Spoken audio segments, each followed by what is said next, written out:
And joining us now in studio for the latest in the Vale strike, Stan Sudol, freelance columnist with Sudbury's Northern Life and a blogger at the Republic of Mining. Well, we're at 11 months now. What's going on? Well, it's certainly a lot longer than anyone had thought. Right now, as you say, they're going back to the negotiator in 5 days. But in the interim, they're negotiating with each other on some of the less contentious issues.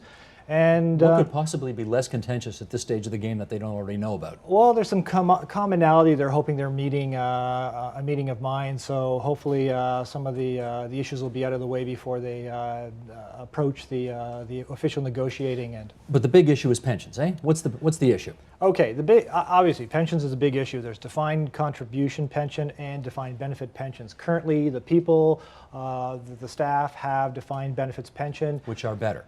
Yes, there's a secure pension at the end of the day, and they don't have to worry, they don't have to watch it so much. What Vale wants to do is for new employees, they want to offer a defined contribution pension plan, which is a little more risky. So those who are already there and already in, their pensions are their pensions. Absolutely. But for new hires, they want to go to this, what some consider to be inferior type of pension plan. Absolutely. And the union is balking at that. Absolutely. It's basically they feel that you're taking something away that they've struggled for decades to attain, and absolutely that's one of the contentious issues. Stan, this company, of course, is not owned by Canadians anymore. It's not called Inco anymore. It's just called Vale now. Some people think it's the foreign ownership involved that has resulted in this kind of a showdown. Do you think the fact that it's not a Canadian-owned company anymore has played a role in this? Absolutely. You've got, first of all, Vale is the second largest miner in the world. You have a much more centralized mining operation. A lot of the orders, the decisions are coming out of Rio, whereas the old Inco was a lot more devolved. There's a lot of autonomy. The guys in Sudbury, the operational people, made a lot of decisions, gave the information over to Toronto or New York for rubber stamping, depending on what time period we're talking about. But by and large, the guys who were on in the mine sites and in the smelters and refineries, they sort of knew what was going on, and they had a lot of autonomy. But is this to suggest that if this were still a Canadian-owned company, this strike would not have happened? Well, now that's you can't really say that, can you? No, because actually a very popular COO, Mark Cutifani, had been publicly mentioned in an article in our sister publication, Northern Ontario Business, that they were looking for productivity improvements of around 30%.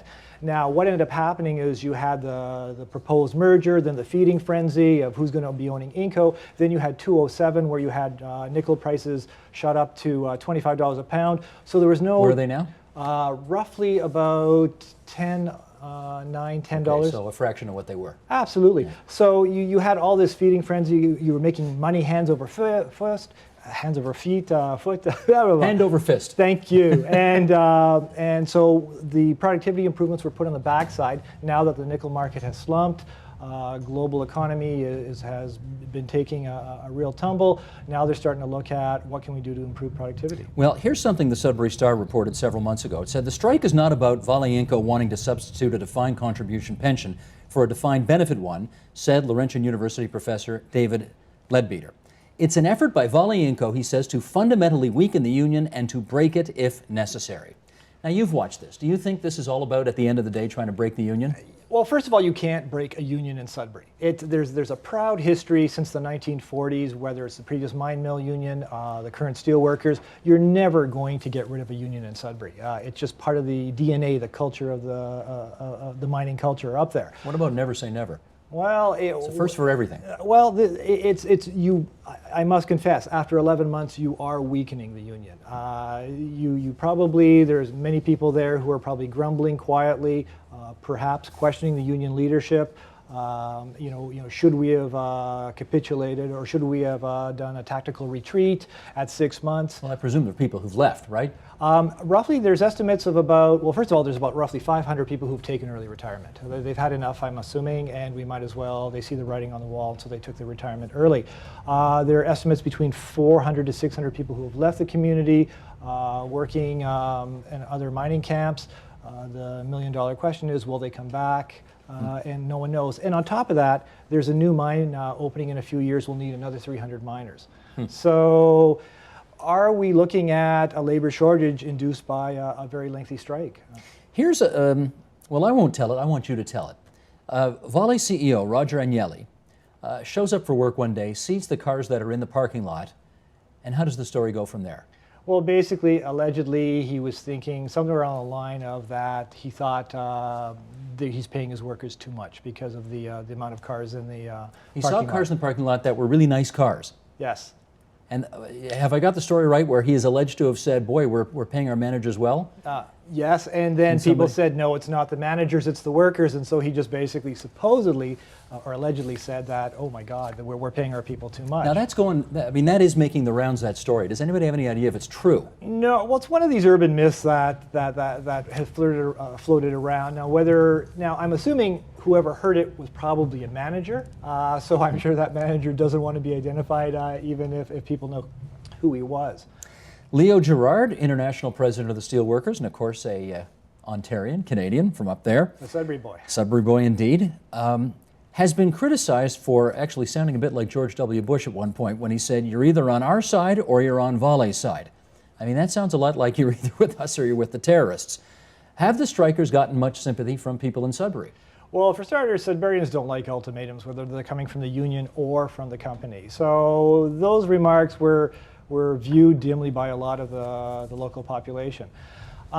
Sympathy, there's a sense of, you're split between the actual families who are suffering now and the union management. I think the sympathy for the union itself is probably not as much as it was in past strikes, simply because you were going through a global upheaval. Many people might have thought, okay, it's not great, you're taking away benefits, but because of the glut on the nickel market, perhaps it's better to take it on the chin now and come back when you're in a more powerful position. However, no one in their dreams would have thought it would have continued this long. Here are the two sides in this thing. I want to, Michael, if we could, let's bring these two quotes up. We'll do them back to back. If it takes civil disobedience, so be it, said Leo Gerard. We're not going to walk away from our jobs or our fathers' and grandfathers' jobs just because Vale says so. We'll fill every goddamn jail if that's what it takes. Now that's what he said back in April. To which the company said, in the rush to further their own objectives, however, the USW Steelworkers describes it as a, quote, assault on Canada, questioning our commitment, our values, and our third world ethnicity every step of the way. It is somewhat ironic that the USW, itself a foreign union, has relied so heavily on a global campaign of misinformation, racism, intolerance, and xenophobia, and unreasonable fear of or hatred of foreigners, to further its position in a country like Canada that prides itself as a model of multiculturalism. Been a lot of strikes in Sudbury. Is this one more bitter than anything you've seen before? Well, as they say, as soon as a war happens, the first casualty is the truth, and the propaganda starts floating on both sides. Both sides, eh? Absolutely. For Tito Martin to start accusing Canadians of racism is ridiculous. Not Canadians, the head of the union. Even the head of the union. If the company was bought out by blue-eyed blondes, Swedes, or Danes, and they were behaving in what people perceive as a very arrogant manner, the union membership would be burning Danish or Swedish flags, and they'd be throwing every epitaph against Swedes or Danes. Well, in a way, what you're saying is there is some xenophobia at play here. Well, there is some anger because they're foreign. Well, you're reacting, you're angry, you're going to pick at whatever is different from people, okay? Leo's comments, again, a bit of hyperbole. You know, these are two, I've interviewed Leo, I've interviewed Leo on the phone. I know his personality somewhat. I've interviewed Tito in person. These are two alpha males who are practically identical. And you almost want to just go, please, sit down, settle your differences, and lower the testosterone factor. Once upon a time, had Inco gone on strike, the impact on Sudbury as an entire community would have been majorly devastating. How about now? Not so much. You've got a much more diversified economy. Mind you, a lot of it is linked with the mining sector. You have a very large mining supply and service sector that some of whom are exporting their technology and expertise around the world. There's educational, regional hospital centers, cancer centers. It is a much more, it's less dependent directly on Inco and Falconbridge, on the new Xstrata and Vale than it was the last huge strike. And I guess at the height, how many people worked in the Inco mines? Well, ultimately, the numbers figure, but at its peak was probably closer to about, between the both of them, were probably 25 to 30,000 And today? people. Inco is roughly 3,500, and Falconbridge is probably down to about 900. Mind you, FNX mining is somewhere in the... But the point is, the impact, clearly, the numbers are not where they were. Absolutely. And therefore, Not the a impact generation of them ago. not working can't be as significant as it was. No, not at all. One last question, Stan. Tell me this. A few weeks ago, Vale dropped the word Inco from the company name. That name, Inco, International Nickel Company, been around since 1902. What are people inferring from that? Well, again, there's a lot of people an arrogance and insensitivity to the cultural norms of what is happening in Sudbury. If a Canadian company was behaving the same way in Brazil as the Brazilians are behaving in Sudbury, you kind of wonder whether they'd be slapped pretty quickly by their national government. If you really needed to change the name, you could have waited until the strike was over and some of the bitterness have passed. But doing it right now is almost like poking Sudburyans in the eye, and it was unfortunate. Stan, it's good of you to join us here in TVO tonight and fill Thank you, us in Steve. on what's going on in Sudbury. Thanks so much. Thank you.